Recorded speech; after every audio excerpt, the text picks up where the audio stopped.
¿Cómo está? Inicia Temas del Día. Presentamos de inmediato nuestra pregunta en Twitter. La tenemos aquí. Como si no bastase con las nuevas denuncias de ejecuciones extrajudiciales, o sea, falsos positivos, como se les llama en Colombia, asesinatos de líderes sociales, la expansión del paramilitarismo en zonas antes guerrilleras, se suman presuntas chuzadas o escuchas ilegales a la disidencia en Colombia. ¿Quién gobierna? Es la pregunta. Participe.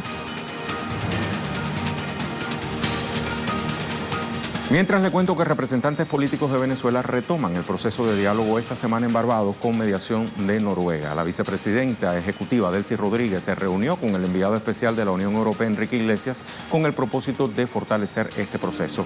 Le invito a recordar que la CARICOM días atrás y países como Rusia se han pronunciado a favor del diálogo, con el que se espera llegar a un acuerdo definitivo de paz y convivencia en Venezuela.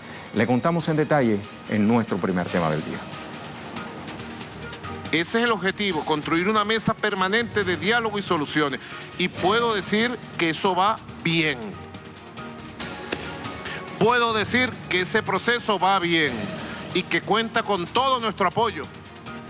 En cualquier circunstancia, todo nuestro apoyo a la mesa permanente de diálogo y soluciones que con la ayuda de Noruega va avanzando. Pero también tenemos abiertas todas las compuertas para el diálogo político con todos los líderes y factores políticos de la oposición, y también va bien. Mediante un comunicado, la Cancillería de Noruega informó lo siguiente, cito: los representantes de los principales actores de Venezuela han decidido continuar el proceso de negociación facilitado por Noruega. Las partes se reunirán esta semana en Barbados para avanzar en la búsqueda de una solución acordada y constitucional para el país. Las negociaciones se llevarán a cabo de manera continua y expedita. Noruega reitera su reconocimiento a las partes por sus esfuerzos y su espíritu de cooperación, expresa la ministra de Asuntos Exteriores, Ine Eriksen Søreide.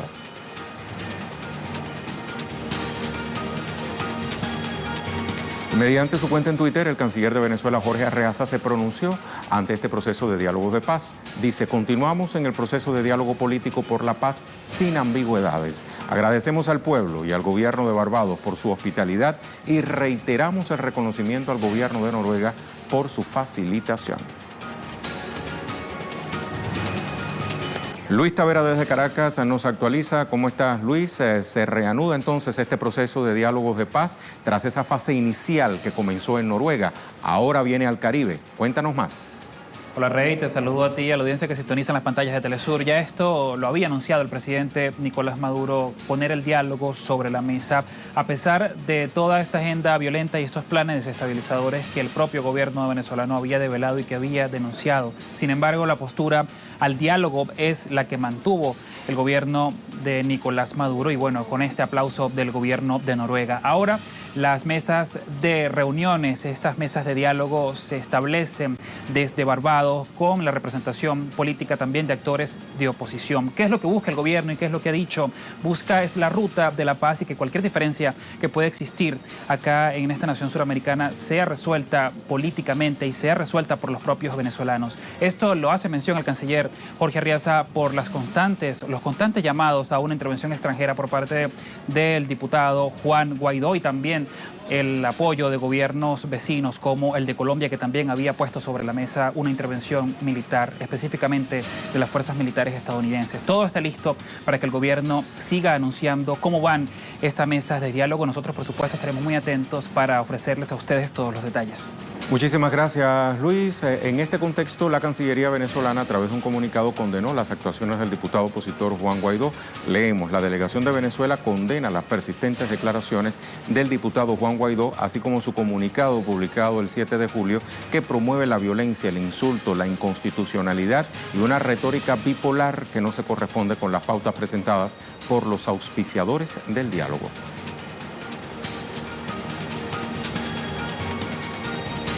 Pero hagamos una cronología del proceso de diálogos de paz en Venezuela, que inició en 2013 con más de 600 llamados a dialogar por parte del presidente Nicolás Maduro en el contexto de esta política de paz, reconciliación y respeto a la soberanía.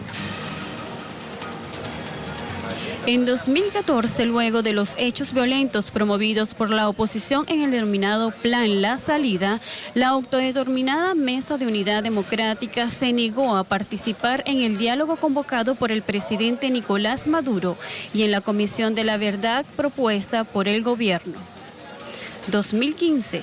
Tras las elecciones parlamentarias, la MUC rechazó nuevamente el diálogo. En marzo de 2016 celebró la primera reunión en República Dominicana entre el gobierno y la oposición. En noviembre del mismo año se realizó una plenaria, pero la oposición condicionó su participación. El 14 de septiembre de 2017 se establece un diálogo en República Dominicana para realizar negociaciones que permitan restablecer la paz en Venezuela. Se acuerda la creación de una comisión de países amigos para dar seguimiento a la situación. En diciembre se realizó una nueva ronda de conversaciones. Los días 11 y 12 de enero de 2018 se retomaron las conversaciones entre el gobierno y la oposición en República Dominicana. En febrero, Julio Borges, jefe de la delegación de la oposición, no firmó texto con acuerdo final, tras llamada del secretario de Estado de Estados Unidos, Rex Tillerson. 2019, un nuevo encuentro se inició el 14 de mayo de este año en Oslo, Noruega. El gobierno del presidente Maduro insta al diálogo como única alternativa para resolver las diferencias políticas. Vamos entonces con nuestra pregunta del día. La repasamos.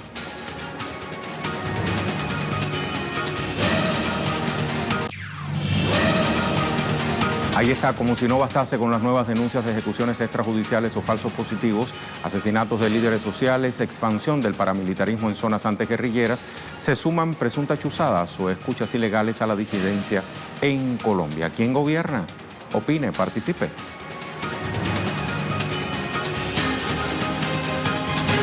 Nuestra imagen del día nos lleva hasta Brasil. Finalizó ayer con el partido entre Perú y el gigante suramericano la Copa América 2019. Resultó vencedor el equipo de Verde Amarela con un marcador de 3-1. Con estas imágenes justamente nos vamos a la pausa hoy.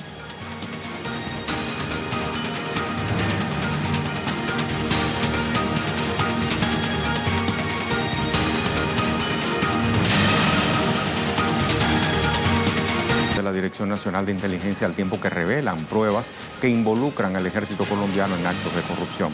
En medio de esta situación se conoció del asesinato de otro líder campesino, esta vez en el departamento de Córdoba. Le contamos más en nuestro segundo tema del día. Los senadores de oposición Iván Cepeda, Antonio Sanguino y Roy Barreras denunciaron haber sido víctimas de escuchas telefónicas ilegales mediante una carta pública enviada al presidente Iván Duque. Afirmaron que esta campaña de descrédito en su contra supone una agresión al libre ejercicio de la política, un atentado contra la democracia, el Estado social de derecho y los esfuerzos por la paz. Le exigieron a la Fiscalía iniciar investigaciones para encontrar y enjuiciar a los funcionarios del Estado inmiscuidos en ese complot. Tatiana Portela desde Bogotá nos tiene la ampliación. Hola Tatiana, esta denuncia ha prendido las alarmas en Colombia porque se suma al rechazo social a las políticas del presidente Duque y que muchos afirman son heredadas de la administración de Uribe. Cuéntanos, por favor. Un saludo para ti, Rey, y para todos nuestros televidentes. ¿Heredadas por qué razón? Porque esas denuncias de los senadores de la República revive ese capítulo escabroso de las chuzadas del DAS, del Departamento de Administración de Seguridad, al que se le ha afirmado, al que se le ha señalado y que se ha comprobado por medio de sentencias judiciales que sí tuvo que ver con interceptaciones ilegales de funcionarios de la República, en ese momento el expresidente Álvaro Uribe Vélez, e incluso de aquellos opositores que estaban en contra del mandatario del expresidente Álvaro Uribe Vélez. Lo que señalan es que esto es un capítulo más, entonces, que se revive y que se preguntan si lo que está pasando ahora con el Departamento de Seguridad Nacional tiene que ver con lo que pasó en el DAS. Y es que recordemos que desde el DAS se llevaron a cabo seguimientos, interceptaciones, hostigamientos y en algunas ocasiones torturas al interior de esta institución. Se pudo comprobar incluso que se llevan a cabo algunos asesinatos por miembros que hacían parte del extinto DAS. Por eso es que estos senadores advierten que se estaría nuevamente regresando ese capítulo escabroso y por eso también inclusive le mandan envían un relato sobre esa situación a la Corte Interamericana de Derechos Humanos para que también investigue y tome cartas en el asunto. Lo que dicen los senadores es que la última reunión se habrá hecho el 30 de marzo al suroccidente del país, en donde el mismo director de este Departamento Nacional de Seguridad habría participado en ver cómo se podría realizar montajes judiciales en contra de estos tres senadores que hay que señalar que han estado muy pendientes frente a la implementación de los acuerdos de paz, que incluso denunciaron e incluso llegaron hasta la zona del Catatumbo para evidenciar la manera en la que el ejército había asesinado a una persona protegida, a un excombatiente, y han estado haciéndole seguimiento a la implementación, a los acuerdos de paz, todo lo que tiene que ver o lo referido, lo incumplido por parte del gobierno de Iván Duque, los asesinatos de líderes sociales, y los cuales también insisten en que se debe reactivar nuevamente una mesa de diálogo con el ELN para aliviar la situación humanitaria que sobre todo se vive en el norte Santander, aquí en Colombia. Muchísimas gracias, Tatiana, por esta ampliación informativa que nos acabas de ofrecer. Hasta muy pronto. Tatiana Portela, directamente desde nuestra corresponsalía en Bogotá, Colombia. Vamos a ver ahora qué se ha dicho en redes sociales sobre este particular. Sebastián Alfredo señala: estamos viviendo el retorno a la época de las chuzadas, el retorno al uso de la inteligencia del Estado para espiar ilegalmente a la oposición. Vivimos tiempos de dictadura, sí, dictadura. Elmer Torres menciona: el que gobierna en Colombia es Uribe. Todas las políticas de este gobierno son idénticas a las dos anteriores de Uribe. Él es quien maneja a Duque y le traza las directrices a su títere, dice este usuario. Es por eso que volvieron a la violencia, la guerra, los falsos positivos, las chuzadas y la muerte.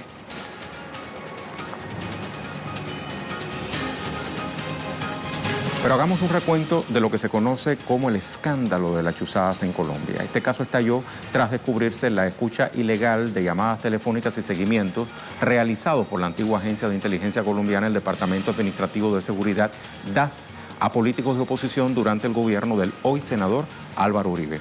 El escándalo salió a la luz el 21 de febrero de 2009, cuando un informe detalló cómo funcionarios del DAS grababan ilegalmente a líderes de oposición, magistrados, periodistas y funcionarios del Estado. Por este caso fueron capturados importantes funcionarios del Estado, entre ellos la exdirectora del mencionado organismo de inteligencia, María del Pilar Hurtado.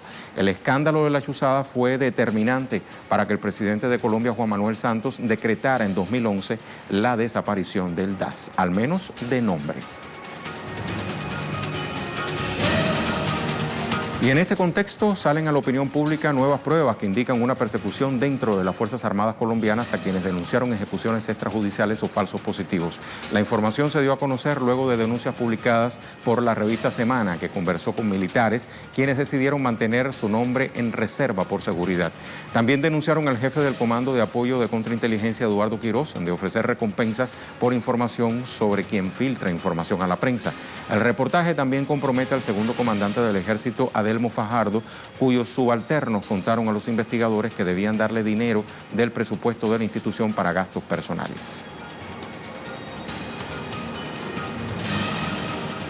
Veamos qué fue develado en esencia por la revista Semana. Se abrieron 3 líneas de investigación a 3 oficiales activos.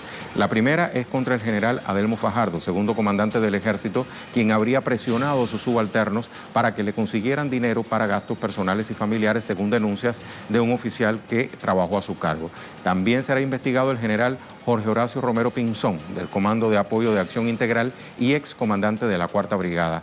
A él lo vinculan de la existencia de un supuesto cártel para la venta de permisos de armas al interior de la 4ª Brigada en Antioquia. Y una tercera investigación disciplinaria cobijará al general Eduardo Quirós, del Comando de Apoyo de Contrainteligencia, contra el oficial. Recién recaen cuestionamientos por haber supuestamente adelantado una cacería para dar con los responsables de filtraciones de información a medios.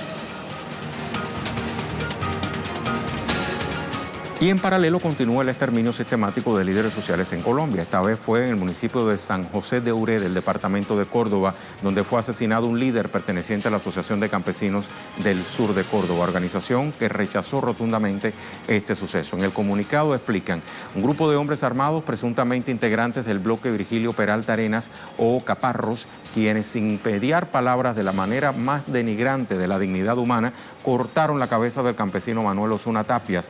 En lo que va de año han sido asesinados 8 campesinos en el sur de Córdoba. El penúltimo fue el campesino Manuel Gregorio González Segura, quien fue raptado, torturado y asesinado en el corregimiento del Palmar del municipio de Montelíbano el pasado 27 de junio, corrijo. Son claras muestras de la persecución contra las organizaciones, comunidades y ciudadanos que intervienen de manera directa e indirecta en la implementación del acuerdo final suscrito entre el Estado colombiano y la extinta FARC-EP.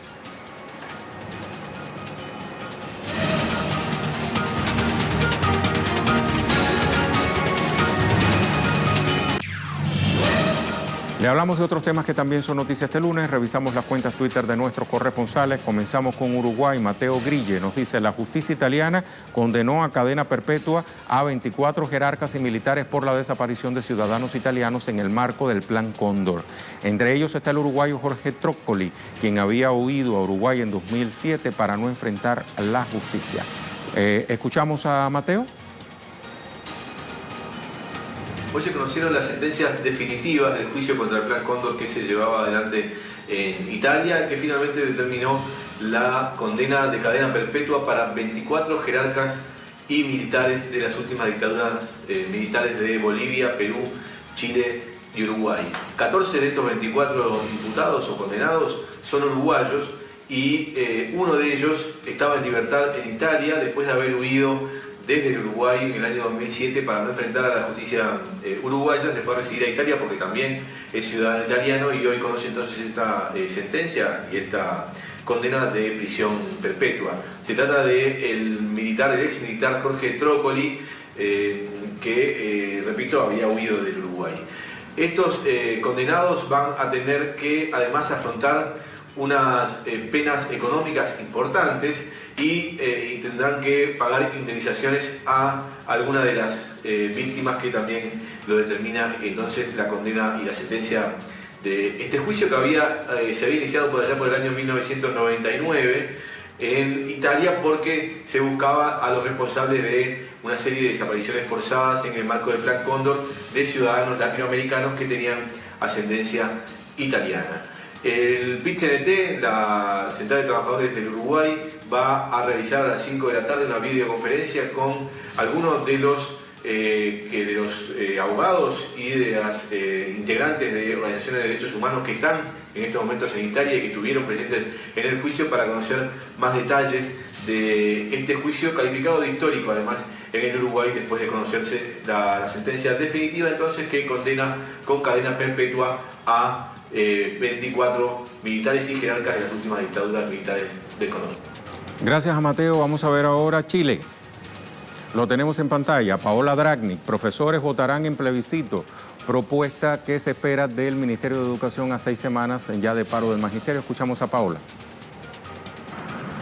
Terminó la reunión entre el Ministerio de Educación y el Colegio de Profesores y se espera que durante el transcurso de esta tarde la ministra de Educación, Marcela Cubillos, entregue por escrito una propuesta al Colegio de Profesores para que finalice este paro que ya llega a la 6ª semana. Mario Aguilar, el presidente del Colegio de Profesores, informó en una concurrida conferencia de prensa improvisada fuera de las dependencias del Ministerio de Educación que será a través de una consulta popular, que las bases del profesorado a lo largo de todo Chile este miércoles voten si están a favor o no de la propuesta que se espera para esta tarde haga el Ministerio de Educación. Gracias, Paola. Vamos a Cuba. Alien Fernández: recuerdan el aniversario 15 de la Operación Milagro. Escuchamos a Alien.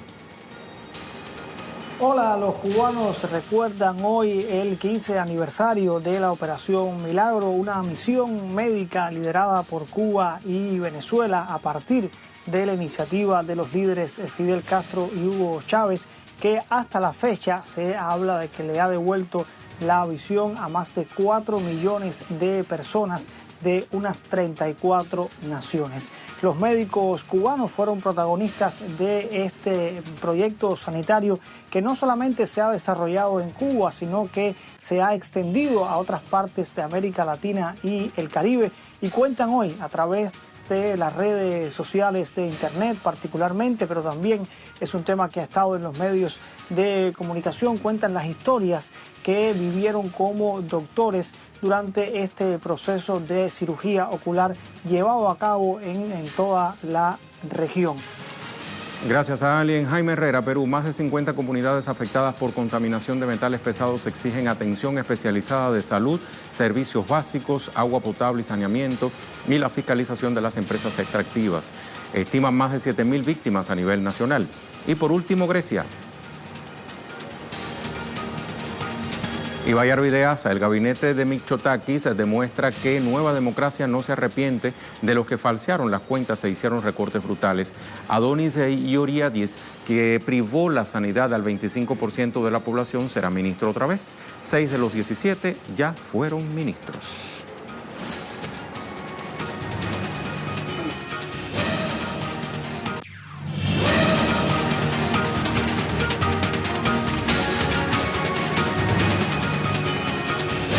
Nuestro tema en desarrollo se genera en México. El presidente Andrés Manuel López Obrador aseguró que está preparado para la defensa de los ciudadanos ante la amenaza de la deportación masiva que fue anunciada por el presidente de Estados Unidos, Donald Trump. Eduardo Martínez nos amplía. Te saludo, Eduardo. Cuéntanos más al respecto.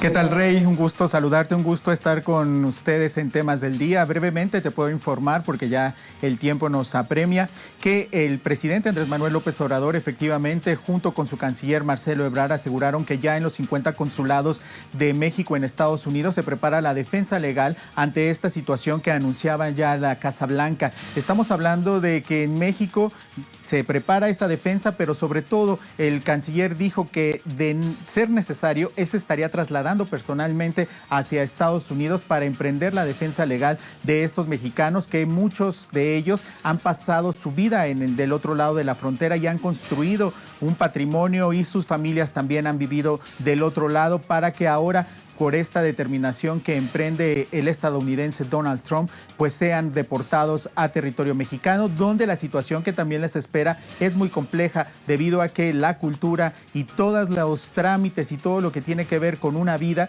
pues está básicamente del otro lado del río Bravo. En este contexto también continúa el despliegue de la Guardia Nacional, Rey, en el sur del territorio mexicano, en el marco de este plan para atender el fenómeno migratorio, y que tiene la finalidad de reducir el flujo de migrantes que vienen precisamente desde Centroamérica, con la intención de cruzar el territorio mexicano para llegar a la frontera norte con Estados Unidos. De acuerdo con las cifras que daba de conocer el día de hoy el gobierno, entre diciembre de 2018 y a la fecha se han regresado a 14,000 ciudadanos centroamericanos desde Estados Unidos, y aquí en territorio mexicano esperarán su respuesta a la solicitud de asilo que han presentado ante las autoridades estadounidenses. De eso les estaremos hablando más adelante en el informe que ya estamos preparando.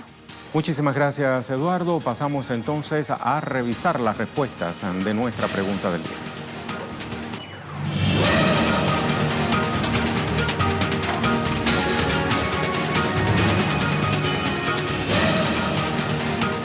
Como si no bastase con las nuevas denuncias de ejecuciones extrajudiciales o falsos positivos, asesinatos de líderes sociales, expansión del paramilitarismo en zonas antes guerrilleras, se suman presuntas chuzadas o escuchas ilegales a la disidencia en Colombia. ¿Quién gobierna? Vamos a ver una de las respuestas. Tatiana Pérez, nuestra querida compañera, dice: querido Rey, Uribe en cuerpo ajeno. Tal como en sus 2 periodos de gobierno, ahora pareciera que se repite el plan de espiar a la oposición. Y aunque esto fue muy grave, su desenlace fue terrible. Listas del DAS para asesinar. Qué importante es recordar. Y bien que lo digas, Tatiana, muchas gracias. Miguel Bolaño, en Colombia impera un régimen de terror financiado por el narcotráfico y apoyado por Estados Unidos, que por medio del terror pretenden mantener su linaje y privilegios bajo el silencio de la OEA y otros países de la región que solo sirven para difamar a Venezuela. Gracias a Miguel. Otra respuesta, la de este usuario ZJGT, dice: en Colombia no hay gobierno porque Duque está obsesionado con Venezuela. A todos, muchísimas gracias por su participación. Nos volveremos a encontrar en Temas del Día.